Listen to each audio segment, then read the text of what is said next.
American markets Friday అనేది ఏ విధంగా trade జరిగాయి, అదేవిధంగా మన మార్కెట్స్ పైన మండే ఏ విధంగా ఇంపాక్ట్ అయింది. సో ఇవన్నీ ఈ వీడియోలో చూద్దాం. సో మనకు నాస్డాక్ అనేది మనకు ఫ్రైడే వచ్చేసి 197 పాయింట్స్ అనేది పాజిటివ్ లో క్లోజింగ్ ఇచ్చింది. అంటే 0.92% అనేది పాజిటివ్ లో క్లోజ్ ఇచ్చింది. సో దీని ఇంపాక్ట్ అనేది మన ఐటీ సెక్టార్ పైన ఉంటుంది. లైక్ నాస్డాక్ అనేది ఇంక్రీజ్ అయినా ఆర్ డిక్రీజ్ అయినా మన ఐటీ సెక్టార్ పైన ఇంపాక్ట్ అని ఉంటుంది. సో మీరు ఇక్కడ చూసుకోవచ్చు నాస్డాక్ అనేది. సో మనకు ఇక్కడ వచ్చేసి మేజర్ గా ఒక రెసిస్టెన్స్ లెవెల్స్ వస్తుంది. సో ఇది ఏదైతే బ్రేక్ అయిందో సో మనకు మంచిగా అప్ మూవ్మెంట్ ఉంది. సో 1 డే టైం ఫ్రేమ్ లో చూసుకుంటే నాస్డాక్ అనేది మనకు ఇక్కడే బ్రేక్ అయింది. సో లాస్ట్ 2 days బ్యాకే మనకు అమెరికన్ మార్కెట్స్ ఇక్కడ బ్రేక్ అయ్యాయి నాస్డాక్.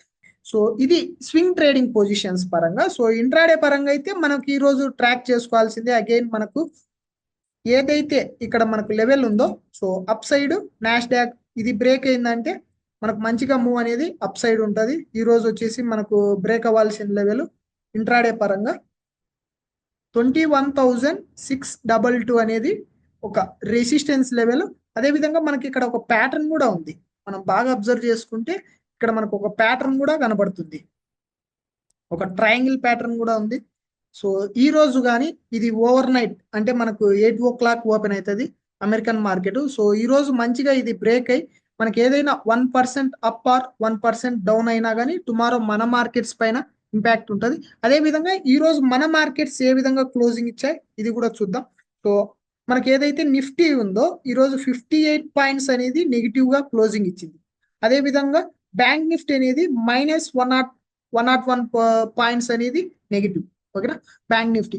ఇప్పుడు మన మార్కెట్ లో కూడా మనం ప్రాపర్ గా ఏదైతే ఫ్రైడే మన అనాలిసిస్ వీడియోలో చెప్పానో అదే రేంజ్ లో మనకి ఈ రోజు కూడా ట్రేడింగ్ జరిగింది. పూర్తిగా మనకు ఎటువంటి నో ట్రేడింగ్ యాక్షన్ అంటే ఈ రోజు ఎటువంటి ట్రేడ్ అనేది మనకు లేదు. సో అదే విధంగా మనం పొజిషన్స్ కూడా ఏం తీసుకోలేదు మన డిమాట్ అకౌంట్ లో.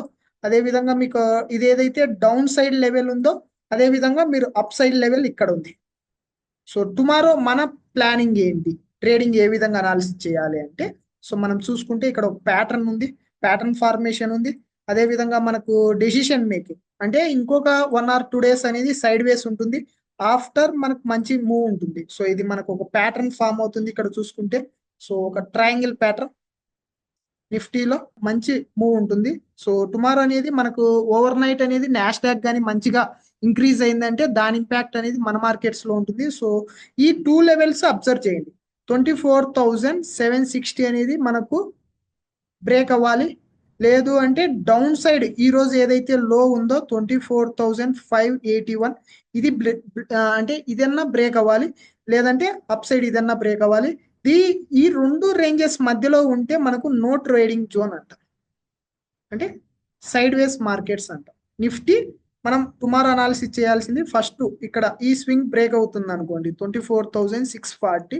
సో ఫస్ట్ టార్గెట్ ఇంతవరకు మనం ప్లాన్ చేయొచ్చు. ఒకవేళ down side American markets over night మనకు మంచిగా పెరగలేదు అనుకోండి, ఇది ఖచ్చితంగా బ్రేక్ అయిందనుకో మనం ఎంట్రీ తీసుకోవచ్చు. మనకు 24,360 వరకు డౌన్ సైడ్ వచ్చేదానికి ఛాన్సెస్ ఉంటాయి. సో అప్ సైడ్ ఈ లెవెల్, డౌన్ సైడ్ ఈ లెవెల్. ఒకవేళ ఇక్కడ ఏదైతే బ్రేక్ అవుతుందో ఫస్ట్ టార్గెట్, ఒకవేళ ఇక్కడ బ్రేక్ అయింది అనుకోండి సెకండ్ టార్గెట్ మనకు డౌన్ సైడ్ ఇది. సో ఇది మీకు నిఫ్టీ అనాలిసిస్. అదే విధంగా బ్యాంక్ నిఫ్టీ కూడా చూద్దాం మనకు ఎలా ఫామ్ అయింది ఎలా ఏంటి అనుకుంటే. సో మనకు పూర్తిగా బ్యాంక్ నిఫ్టీ కూడా మనకు సైడ్ వేస్ లో ఉంది. అదే విధంగా టుమారో ఏ విధంగా ట్రేడ్ చేయాలి అంటే సో ఈ 2 రేంజెస్ లో మధ్యలో ఇన్ బిట్వీన్ ఎక్కడ క్లోజింగ్ ఇచ్చినా మార్కెట్స్ కి అబ్జర్వ్ చేయండి. ఓకేనా, సో మీకు ఏ మూవ్ ఉండదు. 53,900 లెవెల్ అప్ సైడ్ బ్రేక్ అవ్వాలి. అదే విధంగా 53,200 లెవెల్ అనేది డౌన్ సైడ్ బ్రేక్ అవ్వాలి. ఇన్ బిట్వీన్ ఈ 2 రేంజెస్ లో ఉంటే ఆప్షన్ బయర్స్ అనే వాళ్ళు ఎంట్రీ అనేది ప్లాన్ చేయకండి. ఓన్లీ ఆప్షన్ సెల్లర్సే స్ట్రాడిల్ కానీ స్ట్రాంగిల్ కానీ పొజిషన్స్ తీసుకోండి. అదే విధంగా ఈరోజు మనకు సెక్టార్ అనాలిసిస్ చూసుకుంటే ఏ సెక్టార్ మంచిగా డ్రాప్ అయింది. సో మనకి ఇక్కడ చూడండి ఎఫ్ఎంసీజీ కంపెనీస్ అన్ని ఇక్కడ ఏదైతే ఎఫ్ఎంసీజీ కంపెనీస్ ఉన్నాయో ఆల్మోస్ట్ ఎఫ్ఎంసీజీ సెక్టార్ 2.22 అనేది నెగిటివ్ లో క్లోజింగ్ ఇచ్చింది. అదే విధంగా ఏది మనకు ఈరోజు మార్కెట్ సపోర్ట్ చేసింది అంటే మెటల్ సెక్టార్ 0.62% అనేది మెటల్ సెక్టార్ పాజిటివ్ లో ఉంటే నెగిటివ్ లో వచ్చేసి ఎఫ్ఎంసీజీ కంపెనీస్. ఆల్మోస్ట్ రిమైనింగ్ అన్ని మనకు న్యూట్రల్ అని చెప్పుకోవచ్చు. అదే విధంగా పిఎస్యు బ్యాంక్స్ కూడా 0.56% నెగిటివ్. సో మేజర్ గా ఈ రోజు డ్రాగ్ చేసింది నిఫ్టీకి ఎఫ్ఎంసీజీ, సపోర్ట్ చేసింది మెటల్ సెక్టర్, మిగతాటన్ని న్యూట్రల్ అని చెప్పుకోవచ్చు. సో అందుకే మనకి ఈ రోజు నిఫ్టీ కూడా పెద్దగా మూవ్ లేదు, సైడ్ వేస్ లో ఉన్నది.